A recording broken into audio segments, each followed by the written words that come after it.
Salut tout le monde! Aujourd'hui, on plonge dans un sujet vraiment important, Snapchat. On a tous l'impression de bien connaître l'application, puis surtout son côté temporaire. Mais ce qui a l'air de disparaître en quelques secondes peut en réalité rester pour toujours.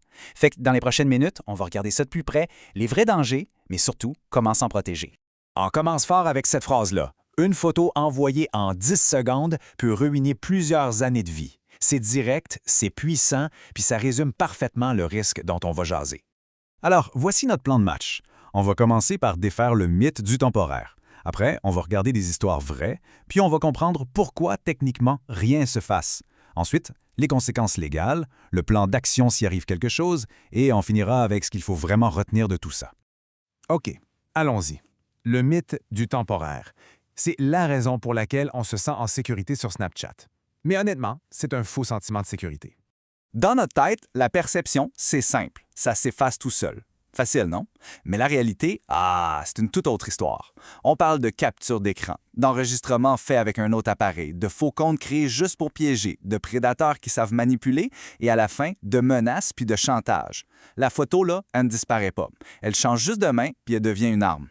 Bon, maintenant, on va aborder des histoires vraies. Ce ne sont pas des scénarios de films, là. Ce sont de véritables avertissements sur ce qui peut arriver. Un exemple qui est malheureusement très connu, c'est celui d'Amanda Todd, une jeune Canadienne qui a été convaincue de partager une photo intime. Une seule photo. Mais cette photo-là a été sauvegardée et utilisée contre elle pendant des années. C'est devenu une arme pour la harceler, l'intimider sans arrêt. L'impact a été tellement dévastateur qu'elle s'est enlevée la vie à 15 ans. La leçon ici, elle est terrible. Une seule image peut devenir une arme permanente. L'histoire de Jordan Demay, elle, montre à quel point tout peut arriver vite. Il s'est fait avoir par un faux profil, il a envoyé une photo et les menaces de chantage ont commencé tout de suite. La panique et la honte étaient tellement fortes qu'il s'est suicidé quelques heures plus tard. C'est ça, la leçon. La honte puis la panique, ça peut agir pas mal plus vite que la logique. Et il ne faut vraiment pas penser que ce sont des cas isolés. Juste au Canada, dans les 12 derniers mois, il y a eu plus de 2600 signalements officiels de sextorsion. C'est pas un petit problème, c'est une vraie crise. Et ce graphique-là, il montre très clairement où ça se passe. 74 %. C'est quasiment 3 cas sur 4 qui ont lieu sur Instagram et Snapchat.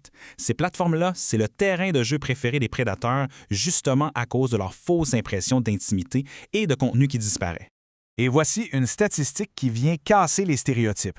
En 2022, dans plusieurs cas étudiés, 92 % des victimes signalées étaient des garçons ou des jeunes hommes. On s'imagine souvent que la victime est une fille, mais la réalité, c'est que les gars sont des cibles majeures. Vraiment, personne n'est à l'abri. Concrètement, c'est quoi la sextorsion? En gros, c'est du chantage. Un prédateur menace de diffuser des photos ou des vidéos intimes pour forcer sa victime à lui donner de l'argent, ou pire, encore plus d'images. Mais l'affaire la plus importante à comprendre, c'est que ce n'est pas juste une question d'argent ou de photos, c'est du contrôle psychologique pur et dur. OK, mais comment c'est possible si les snaps sont supposés s'effacer? On va passer maintenant à la réalité technique. Pourquoi, dans les faits, rien ne disparaît vraiment?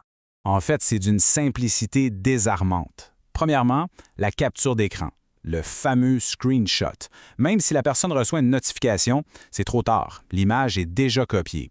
Deuxièmement, on peut tout simplement filmer l'écran avec un autre téléphone. Ça, c'est complètement indétectable. Et troisièmement, il existe des applications qui sont faites juste pour ça, pour copier l'écran. Bref, sur Internet, rien ne s'efface vraiment.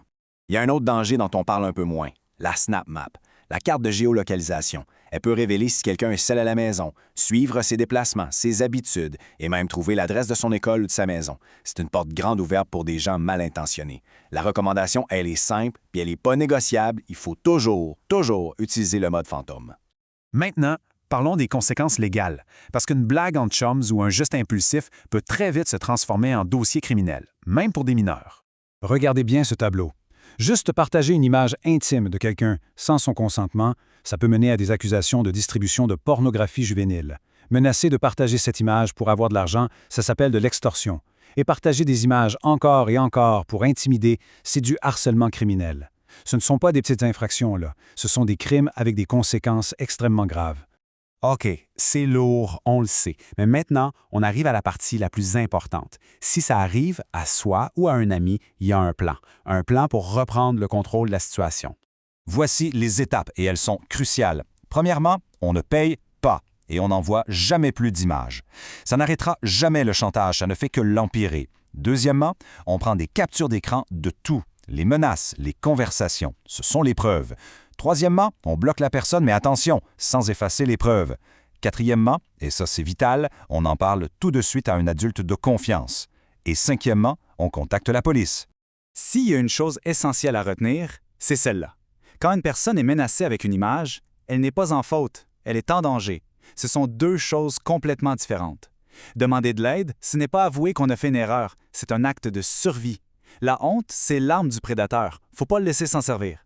On arrive à la fin. On va terminer avec des ressources concrètes, puis une dernière pensée pour que tout ça reste bien en tête. Si une personne est en détresse ou si on connaît quelqu'un qui l'est, voici où appeler. Alerte.ca ou son équivalent cybertype.ca, c'est le Centre canadien de protection de l'enfance. La police locale ou la GRC, bien sûr. Jeunesse J'écoute, qui est disponible 24/7. Le 988, la nouvelle ligne d'aide en cas de crise suicidaire. Puis évidemment, le conseiller ou le travailleur social à l'école. Il y a de l'aide partout. Personne n'est seul là-dedans. Finalement, tout ça se résume à une question. Sur Snapchat, comme partout ailleurs en ligne, la vraie sécurité, elle commence avant d'appuyer sur « Envoyer ». Alors la prochaine fois, est-ce que ça vaut la peine de prendre 10 petites secondes pour y penser? Ces 10 secondes-là peuvent vraiment éviter des années de problèmes. C'est une pensée qui peut absolument tout changer.